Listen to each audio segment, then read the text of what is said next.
लोकप्रतिनिधी, मंत्री, जिल्हाधिकारी, सीओ, पोलीस आयुक्त, ग्रामीणचे SP, सर्व विभागाचे अधिकारी, आयुक्त आणि सर्व विभागीय अधिकारी आणि लोकप्रतिनिधी, आजच्या बैठकीमध्ये बरेच विषय आले. सगळ्यांनाच मी मनापासून या ठिकाणी धन्यवाद देतो. आणि आज सन 2024-25 मध्ये एकूण 1167 कोटी रुपये DPDC मध्ये खर्च झाला. त्यामध्ये जिल्हा वार्षिक योजनेसाठी पहिलं तर आपण DPDCच्या इतिवृत्ताचा अनुपालन अहवालास मान्यता दिली, बरोबर. 2024-25 जिल्हा वार्षिक योजना जनरल SCP आणि TSP 31/3/2025 अखेर खर्चास मान्यता देण्यात आली. त्यामध्ये मी काही जनरलचे 937 कोटी, TSP 89 कोटी, SCP 140 कोटी, त्याचबरोबर सन 2025-26 जिल्हा वार्षिक योजना जनरल SCP आणि TSP अंतर्गत 31/8/2025 अखेरच्या खर्चाचा आढावा घेण्यात आला. त्यामध्ये अनेक लोकप्रतिनिधींनी चर्चा केली. शाळांबद्दल विषय झाला, विद्यार्थ्यांचं नुकसान होणार नाही या बाबतीत दक्षता घेणे, त्याचबरोबर जुन्या गृहनिर्माण सोसायटी कन्व्हिन्स करता त्याची देखील चर्चा यामध्ये झाली. त्याचा सगळे इथं नाही आहे. आणि ULC संदर्भात देखील चर्चा झाली. स्टेम बाबत आपण निर्णय घेतला. जो अधिकारी होता त्याला आपण काढला आणि त्याच्या ॲडिशनल चार्ज दुसऱ्याकडे दिला. जोपर्यंत त्याची कायमस्वरूपी नियुक्ती होत नाही तोपर्यंत चिखलोली का आणि धरणाबद्दल देखील या ठिकाणी चर्चा झाली. काळू धरणाबद्दल देखील चर्चा यामध्ये झाली. भविष्यामध्ये पिण्याच्या पाण्यासंदर्भातला जो विषय आहे या संदर्भात देखील चर्चा झाली. त्याचबरोबर उल्हासनगरच्या ओन सोर्स जो आहे, उल्हास नदीतून पाणी लिफ्ट करणे याबाबत देखील चर्चा झालेली आहे. आणि एकंदरीत धरणाच्या बाबतीमध्ये पुनर्वसनाचा प्रश्न आपल्याला टाइम बाउंड पद्धतीने त्याचा सॉर्ट आउट केला पाहिजे आणि त्यामुळे त्याच्यावर देखील यावर एक ऍक्शन प्लॅन तयार करण्याच्या सूचना आपण दिलेल्या आहेत.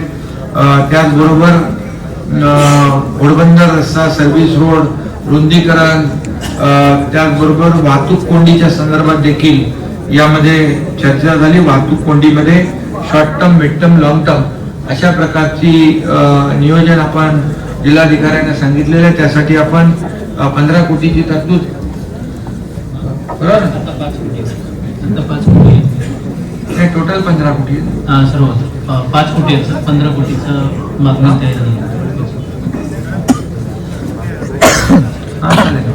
5 कोटी तरतूद आता आहे ना? Yes sir. म्हणजे आपण एकूण 3% ठेवले सर. 1%.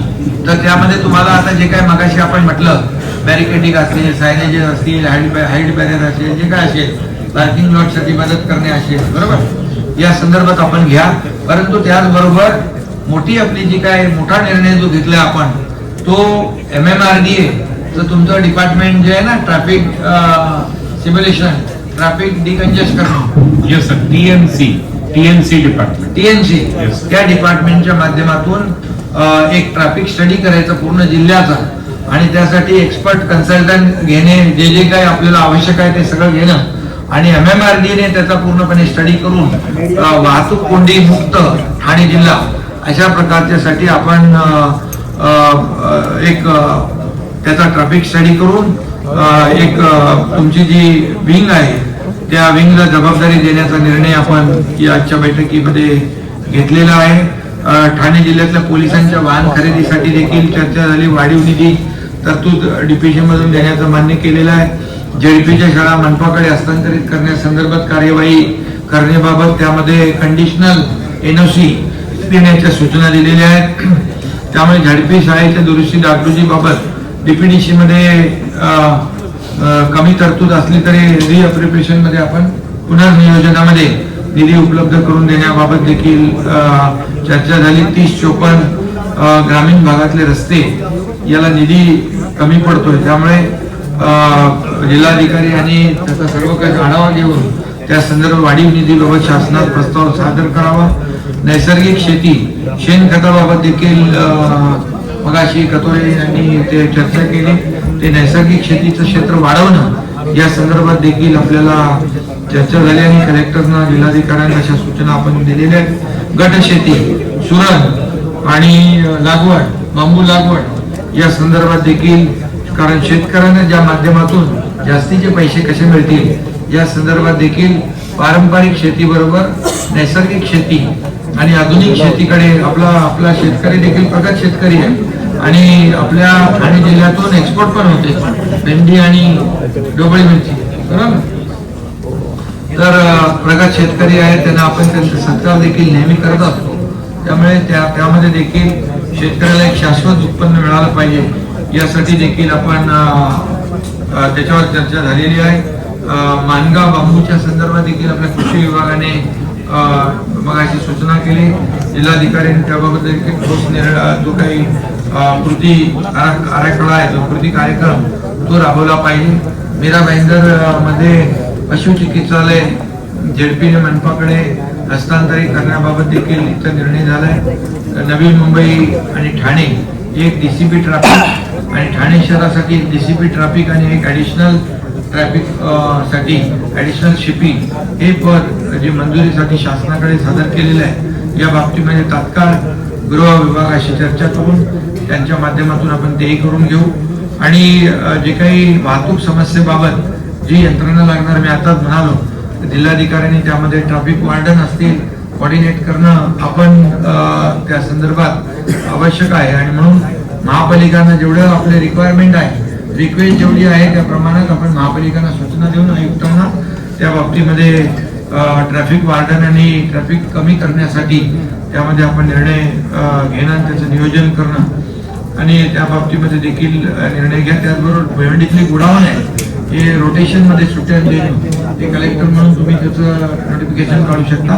तुम्ही तिथली माहिती घ्या तोपर्यंत, म्हणजे जेणेकरून ते रोटेशन मध्ये सुट्टी गोडाऊनला दिली तर जो एकदाच लोड येतो रविवारी, नाही रविवारी सुट्टी असते, पण इतर जे काही एकदा लोड येतो तो डिवाइड होईल आणि त्याचा फायदा ट्रॅफिक डिकंजेस्ट करण्यासाठी होईल. जे रस्ता आहे आपला कापूरबावडी ते वडपे या रस्त्या संदर्भात देखील चर्चा झालेली आहे. त्यामध्ये जो काय ते अधिकारी कोण, कुठला पोस्ट आहे त्याची, डेप्टी इंजिनियर काय नाव आहे, डोंगरे कुठली पोस्ट आहे, डेप्युटी ना. त्याला त्यांनी त्याच्या कामामध्ये दिरंगाई केली. काम जे काही जबाबदारी होती काम वेळेत पूर्ण करून घेणे किंबहुना काम क्वालिटीचं करून घेण्यामध्ये दिरंगाई केली. त्यामुळे डोंगरे यांना सस्पेंड केलेला आहे आणि त्यांना दिलं.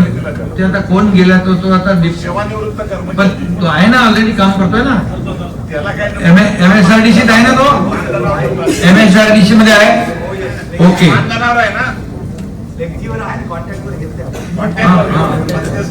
कोणी जबाबदारी आहे त्याची, जबाबदार वरच्या अधिकारी कोणीतरी असावं. नाही आता त्यांना सांगितलंय तुम्ही आता पुढचं नाही तर तुम्हाला पुढचं टार्गेट काय 2 नंबर.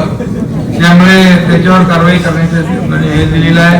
स्टेमचं जे आहे अधिकारी कोण, घरात संकेत घरात त्यांचा तो चार्ज काढून घेतलाय आणि त्याचा नवीन जे अधिकारी नेमणूक होईपर्यंत त्याचा चार्ज ऍडिशनल चार्ज दुसऱ्या अधिकाऱ्याकडे देण्याचंही ठरलेलं आहे. आणि मला वाटतं की आणखी बरेच विषय यामध्ये चर्चा झालेली आहे.